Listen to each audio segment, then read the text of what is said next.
बिस्मिल्लाहिर्रहमानिर्रहीम। अस्सलाम वालेकुम वरहमतुल्लाहि वबरकातुहू। तो प्यारे बच्चों, हम जान रहे हैं रसूलुल्लाह सल्लल्लाहु अलैहि वसल्लम की ज़िंदगी के बारे में।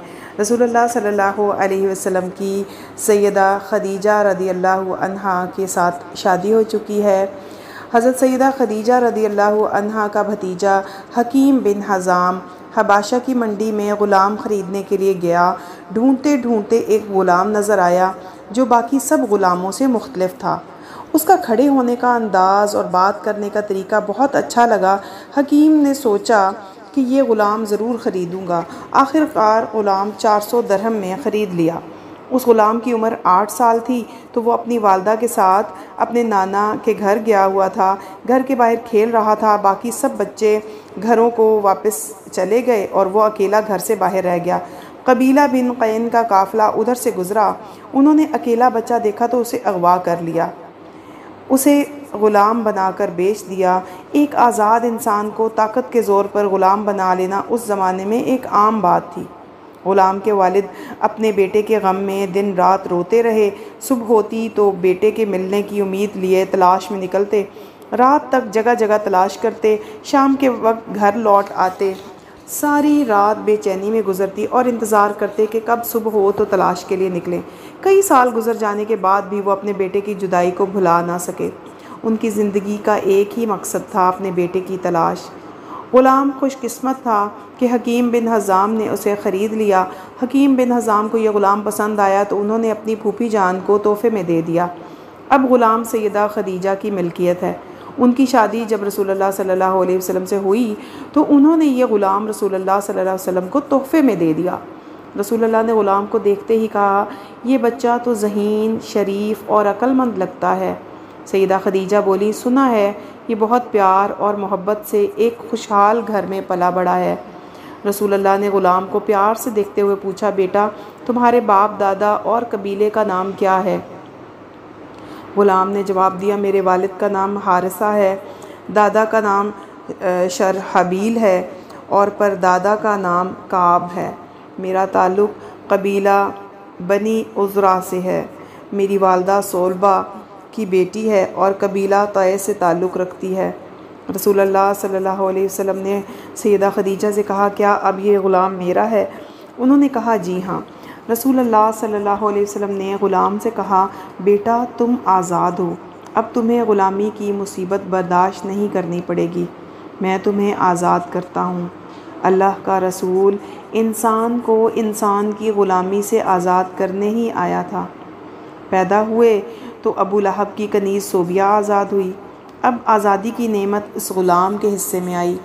ग़ुलाम ने अपनी खुशी से रसूलुल्लाह की खिदमत को आज़ाद ज़िंदगी पर तरजीह दी। रसूलुल्लाह की खिदमत में कई साल गुज़र गए। हर गुज़रते लम्हे के साथ रसूलुल्लाह से और मोहब्बत होती चली गई। सबके प्यारे नबी सल्लल्लाहु अलैहि वसल्लम से मोहब्बत आखिर क्यों ना हो। कबीला बिन क़लब का एक काफ़िला हज के लिए मक्का आया तो उनकी नज़र उस ग़ुलाम पर पड़ी। उस ज़माने में कबीले के तमाम लोग एक ही जगह पर रहते थे, इसलिए एक जैसी शक्लें और जिस्म बहुत जल्द पहचाने जाते। उन्होंने देखते ही पहचान लिया। ग़ुलाम से माँ बाप के मुतालिक पूछा तो उनका शक यकीन में बदल गया।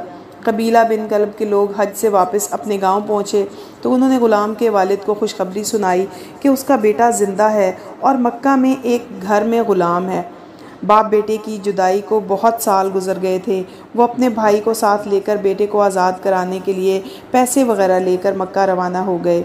सारा रास्ता बेटे को मिलने और साथ वापस लाने की सोचों में गुजरा कि कब बेटे से मुलाकात होगी, कब हम उसे अपने घर वापस लेकर आएंगे, उसका मालिक कैसा होगा, क्या वो मेरे बेटे को रिहा करने के लिए तैयार हो जाएगा, वो कितने पैसे मांगेगा, वो कोई ऐसी शर्त तो नहीं रख देगा जिसे हम पूरा ना कर सकें। हमारा बेटा ग़ुलामी में ना जाने कैसी ज़िंदगी गुजार रहा होगा।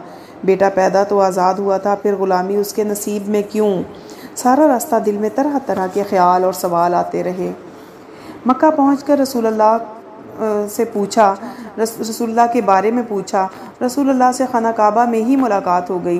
ग़ुलाम के वालिद और चचा ने अपने नाम, बाप, दादा, कबीले के बारे में बताया और रसूलुल्लाह से अर्ज़ किया, अब्दुल मुत्तलिब के फ़र्जंद हाशिम के बेटे हम आपके पास इसलिए हाज़िर हुए हैं कि हमारा बेटा आपके पास ग़ुलाम है, हम बड़ी उम्मीद लेकर आपके पास आए हैं। रसूल अल्लाह ने पूछा, तुम लोग क्या चाहते हो? ग़ुलाम के वालिद ने कहा, हम चाहते हैं कि आप हमारे बेटे को आज़ाद कर दें, हम उसके बदले में पैसे अदा करने को तैयार हैं। बस आप उसे आज़ाद करने का वादा कर लें और हमें बताएं कि हमने कितनी रकम अदा करनी है। रसूल अल्लाह सल्लल्लाहु अलैहि वसल्लम ने पूछा, क्या इसके अलावा भी तुम्हारी कोई ख्वाहिश है? ग़ुलाम के वालिद ने कहा, जी नहीं, हम आपसे अच्छे सलूक की उम्मीद रखते हैं। रसूल अल्लाह ने फरमाया, अगर तुम अपना बेटा साथ ले जाना चाहते हो तो मुझे कोई एतराज़ नहीं, मैं इसे बग़ैर कुछ लिए तुम्हें देने को तैयार हूँ। अगर वो तुम्हारे साथ जाना चाहे तो खुशी से चला जाए, अगर वो मेरे पास रहना चाहे तो तुम ज़िद ना करना। ग़ुलाम के वालिद और उनके भाई की खुशी की कोई हद ही ना रही। वो सोचने लगे कि इससे बढ़कर और अच्छा सलूक क्या हो सकता है कि ज़ैद का मालिक बग़ैर कुछ लिए हमारे बेटे को रिहा करने को तैयार है। हमारा बेटा हमारे पास होगा, भला कोई अपने माँ बाप, ख़ानदान और कबीले को छोड़कर किसी और के पास रहने का फ़ैसला कैसे कर सकता है? क्या कोई ग़ुलामी को आज़ादी पर तरजीह दे सकता है? रसूल अल्लाह से कहने लगे, आपने हम पर बहुत बड़ा एहसान किया है, हम इतनी आसानी की उम्मीद नहीं रखते थे, हमें आपकी बात मंजूर है। रसूल अल्लाह सल्लल्लाहु अलैहि वसल्लम ग़ुलाम के वालिद और चचा को अपने घर ले आए। बेटे को देखते ही उनकी आंखों में आंसू आ गए। बेटे को गले लगाकर काफ़ी देर रोते रहे। उन्हें यकीन नहीं आ रहा था कि बेटा उनकी आंखों के सामने है। बार बार बेटे को देखते और चूमते रहे। ये जज्बाती मुलाकात काफ़ी देर जारी रही। रसूल अल्लाह सल्लल्लाहु अलैहि वसल्लम ने फरमाया, बेटा तुम्हें पूरा इख्तियार है कि तुम चाहो तो अपने वालिद और चचा के साथ चले जाओ और उनके साथ रहो, अगर चाहो तो तुम मेरे साथ रहो। ग़ुलाम के वालिद और चचा बहुत मुतमईन हैं।